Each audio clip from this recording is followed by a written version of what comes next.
ప్రపంచంలో అనేక వింత జననాలు చోటు చేసుకుంటున్నాయి. ఈ జననాల గురించి విన్నవారు బ్రహ్మంగారు చెప్పిన కాలజ్ఞానం కళ్ళ ముందుకు వస్తుందని అంటున్నారు. గతంలో నార్వే దేశంలోని ఓ మహిళ ఏనుగు రూపంతో కలిగిన శిశువుకి జన్మనిచ్చింది. అలాగే బీహార్లో ఓ మహిళ ఏలియన్ రూపంలో ఉన్న శిశువుకి జన్మనిచ్చిన సంగతి తెలిసిందే. ఆపై ఓ దూడ మనిషి రూపంలో కొద్ది రోజుల క్రితం ఇండియాలోనే దూడ కడుపున మనిషి రూపంలో పుట్టిన శిశువుకి పూజలు కూడా చేశారు. అయితే ఇలాంటి ఘటనే ఇప్పుడు సౌత్ ఆఫ్రికాలోని తూర్పు ప్రావిన్సీలో ఓ అటవీ ప్రాంతంలో జరిగింది.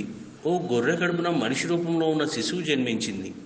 ఈ వింత శిశువుకి చేతులు, కాళ్లకు గోర్లు ఉన్నాయి.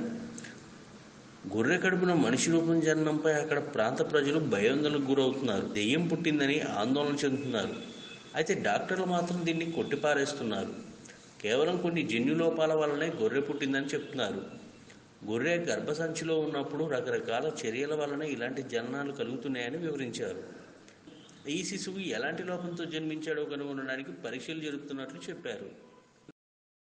ఈ వీడియోపై మీ విలువైన కామెంట్స్ ని మాతో షేర్ చేసుకోండి. అండ్ ఇంకో విషయం, సబ్స్క్రైబ్ చేయడం మర్చిపోకండి.